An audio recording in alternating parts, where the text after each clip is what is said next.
Good morning. It's Monday, April 13th. I'm glad you joined me. When I started doing these, I did it for the express purpose of just thinking about the gospel every morning. In the first week, I used an individual outline. I talked about God and man, and then Jesus and response. I'm going to consider the gospel from a different angle this morning. It's not in competition. It's a complementary way of thinking about it. But you could consider the gospel as it's told throughout the Bible as a story.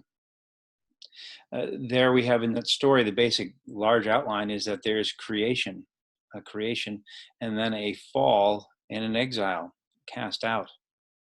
And then in the end, there's a restoration. And all the little stories within often have several of these themes in them.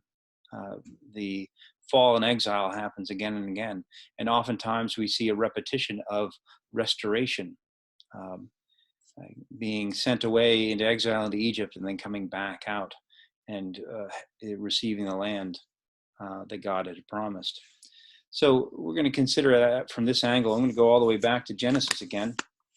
I'm going to pick up a passage, Genesis 1:28 through 31, especially verse 28, and read to you there. You might remember in verse 27 that God created man in his own image, male and female, he created them. And this is the very next verse, verse 28. And God blessed them, and God said to them, be fruitful and multiply and fill the earth and subdue it, and have dominion over the fish of the sea and over the birds of the heavens and over every living thing that moves on the earth.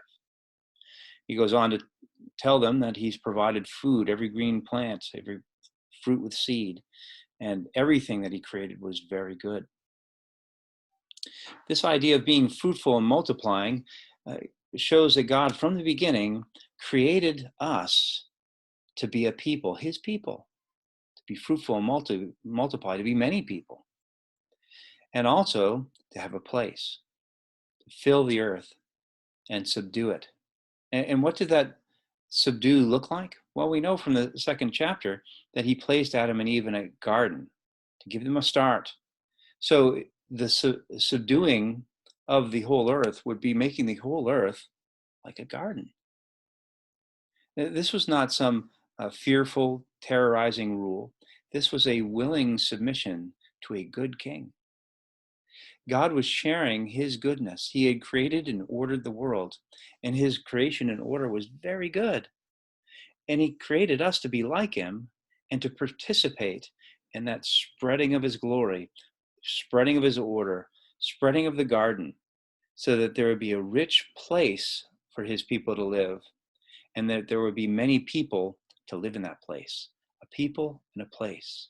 What a nice thought. It jumps out even more starkly when we contrast it with the similar charge given in Noah. Now, after the fall, after the rebellion of mankind, we have in Genesis 9, God has just judged all the earth but rescued humanity through Noah and his family.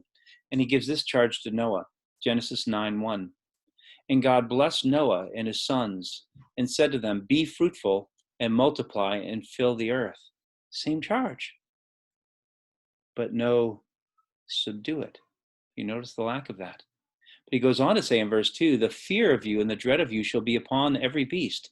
Instead of taking dominion over the beast, like it says in chapter 1, now the animals are going to be afraid of men.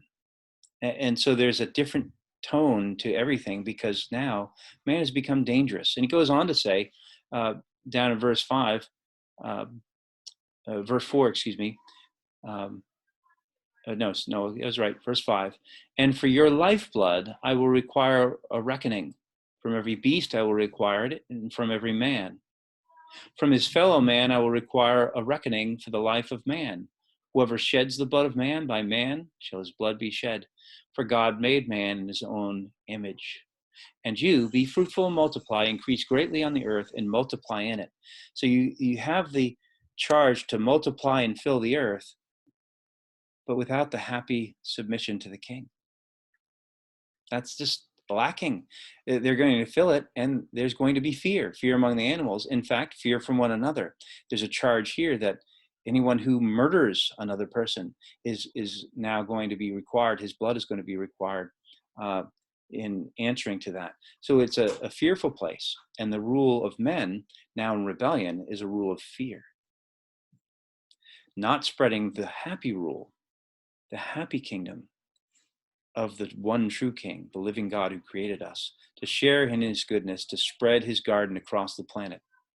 Now we're spreading and we're filling, but his dominion is lacking.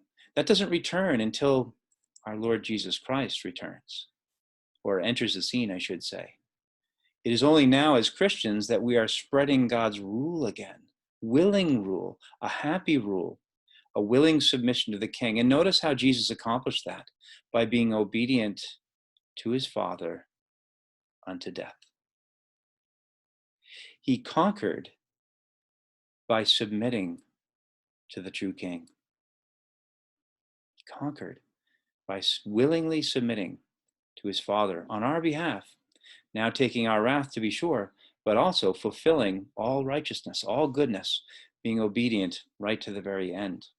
And so God has highly exalted him and has lifted him up to his right hand, from which now in heaven he rules. And we proclaim that rule. And it's a happy rule where everything is put in its place. And there's a garden, and there's a people, a rich place to live, and a full, rich people that willingly follow the true King. It's a great vision.